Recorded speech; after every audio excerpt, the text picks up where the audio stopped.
Advocate Abdul Karim Pathan. इस PIL में मैं एडवोकेट ऑन रिकॉर्ड था और हमने एडवोकेट यूसुफ मुछाला सर जो सीनियर एडवोकेट हैं उनको असिस्ट किया था इस पिटीशन में। ये जो फैसला आया है इस पीआईएल में 2 साल की लंबी जद्दोजहद के बाद और एक कानूनी कार्रवाई करने के बाद इसमें हमने जो पीआईएल फाइल किया था उसमें जो प्रेयर्स थे, जो हमारी मांगे थी, उसको हाई कोर्ट ने एक्सेप्ट कर लिया और इस पीआईएल को अलाउड कर दिया है। और अलाउड करने के बाद इसमें इन्होंने 3 डायरेक्शंस पास किए हैं। वो डायरेक्शंस में पहली डायरेक्शन ये है कि थाना म्यूनिसिपल कॉरपोरेशन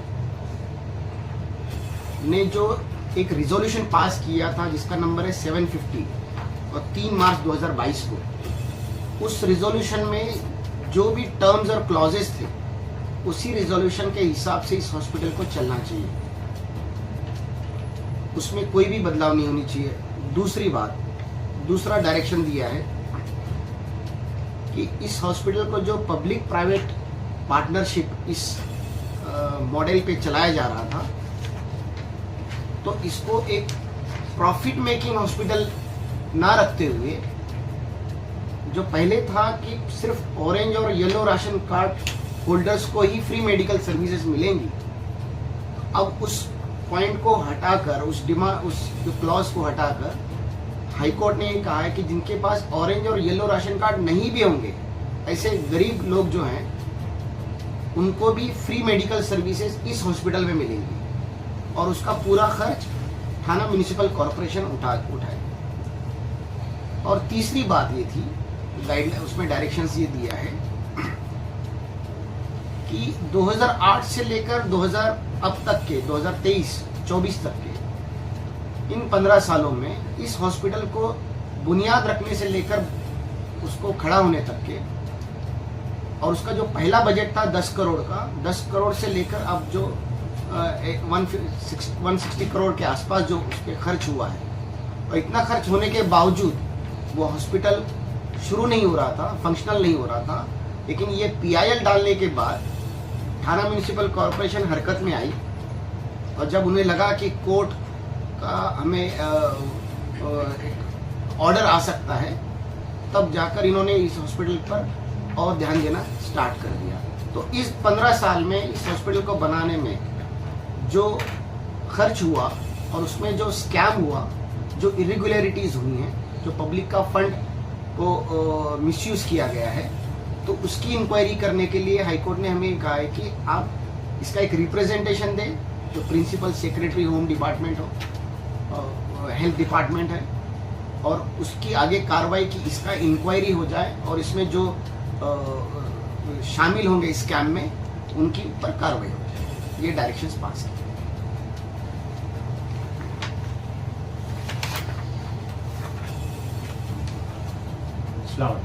मेरा नाम एडवोकेट अबूज़ैद जावेद इराकी है। मैं इस पीआईएल में पिटिशनर नंबर 2 हूँ, जनहित याचिका क्रमांक 2 हूँ। ये आवाम के हित में 2 बुनियादी बात मैं बताना चाहूँगा। सबसे पहला कि ये अस्पताल तकरीबन 15 साल से प्रोलॉन्ग था, शुरुआत नहीं हुई थी, और हमारे शहर के कुछ सियासतदान हमारे शहर को, आवाम को गुमराह कर रहे थे, ये कह करके हमने अस्पताल को शुरू कर दिया।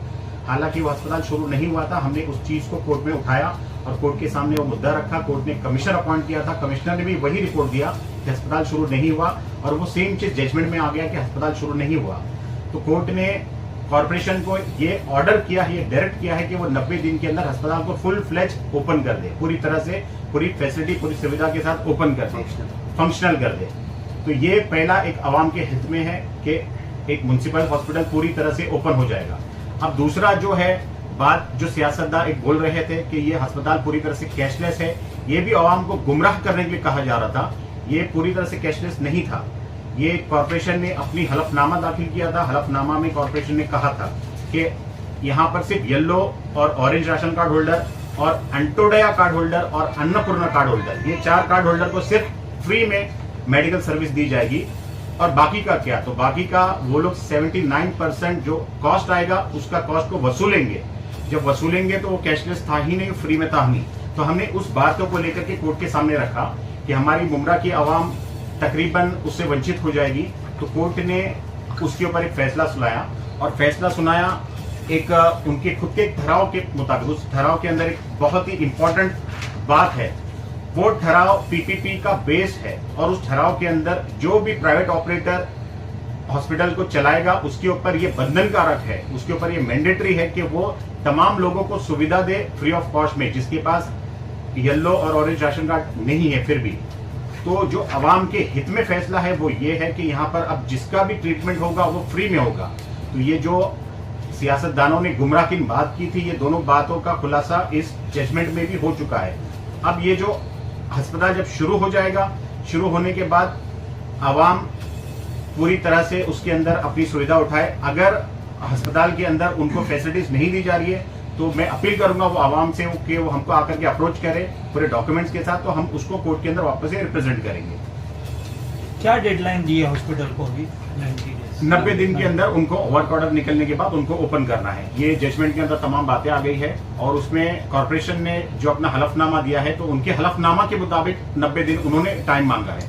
अभी कारपोरेशन ने जैसे अभी इधर खाली एक ही सहूलियत रखी है हॉस्पिटल जी, तो आगे और कितनी सहूलियत कितने दिन में पूरी कंप्लीट मिलेगी? मैं इस बात को वजाहत करना चाहता हूँ। ये जैसे पॉलिटिशियन और कॉर्पोरेशन कह रहे थे कि हमने अस्पताल को ओपन करके कुछ सहूलियत शुरू कर दिया है, हमने उस चीज को कोर्ट के अंदर डिफेंड किया और बताया कि अस्पताल के अंदर कोई सहूलियत ओपन नहीं हुई है। जो एक पहले से मौजूद मुमरा मैटरनिटी सेंटर और MM वैली का UPSC सेंटर, वो दो मुख्तलिफ जगह पे मौजूद था, वो यहाँ पर लाके सिर्फ शिफ्ट किया गया है। तो अस्पताल ओपन ही नहीं था, और वो बात कोर्ट कमिश्नर के रिपोर्ट में भी आ गया है और कोर्ट के जजमेंट में भी आ गया है कि अस्पताल ओपन नहीं है। अब उसमें 3 बातें हैं। ये जो अस्पताल का स्ट्रक्चर है उसमें 4 मुख्तलिफ चीज चलेगी। पहला एक मुमरा मैटरनिटी होम जो खुद मुख्तार होगा, जो थाना म्युनिसिपल कॉर्पोरेशन अपने अधीन चलाएगी। दूसरा है MM वैली का UPSC centre, urban public health centre, जो रूरल हेल्थ मिशन के अंडर में चलता है, और एक उसके अंदर एक डायग्नोसिस सेंटर चलता है, डायलिसिस सेंटर, जो एपेक्स किडनी केयर चलाती है। ये 3 मुख्तलिफ शोबे हैं।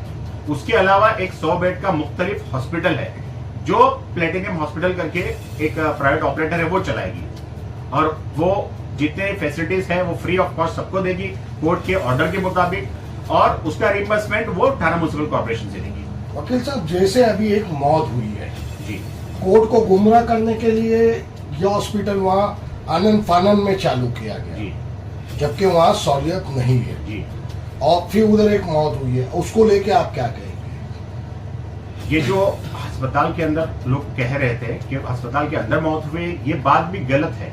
उसकी वजह ये है कि ये अस्पताल शुरू ही नहीं हुआ है, और जो मौत हुए है वो Mumbra maternity centre, Mumbra maternity home के अंदर हुई है, जो ये 100 बेड अस्पताल का हिस्सा नहीं है, जो हमारे जनहित याचिका का भी हिस्सा नहीं था।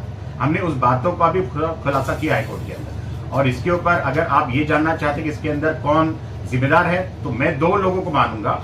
एक तो थाना म्युनिसिपल कॉर्पोरेशन के वो अफसरान जो लोगों को गुमराह किए, और एक वो सियासतदान जो लोगों को गुमराह किए कि हमने अस्पताल को शुरू कर दिया है और लोग ट्रीटमेंट अच्छा लेने के लिए उस अस्पताल का रुख करना शुरू किए। जिस तरीके से आपने बताया कि 90 डेज में ये रेडी हो जाएगा, तो जिस तरीके से कलवा शिवाजी अस्पताल जो फुल फ्लैश में चल रहा है सर्जरी वगैरह के साथ, सेम उसी तरह से चलेगा ये। हमारा मौकूफ यही था कि ये जो 750 नंबर का रिजोल्यूशन है, जो PPP का बेस है, बुनियाद है, उसके अंदर एक जुमला लिखा है कि ये जो कौसा का MM वैली का हकीम अजमल खान अस्पताल है, वो कलवा का छत्रपति शिवाजी महाराज हॉस्पिटल का एक्सटेंशन सेंटर है, उसका विस्तारित केंद्र है। तो हमने यही कहा था कि अगर वो कलवा अस्पताल का विस्तारित केंद्र है तो इस अस्पताल को भी उसी अस्पताल के मॉडल पे चलाया जाए, और हमारी बातों को कोर्ट ने अपने पूरे जजमेंट के अंदर लिया है। ये जजमेंट की कॉपी है और आप उसको चाहे तो देख सकते हैं। तो ये जो अस्पताल है वो कलवा का शिवाजी हॉस्पिटल के अधीन चलेगा, उनके निगरानी में चलेगा, उनके सुपरविजन में चलेगा, और चलाने वाला एक प्राइवेट ऑपरेटर रहेगा जो कॉर्पोरेशन अपॉइंट करेगी।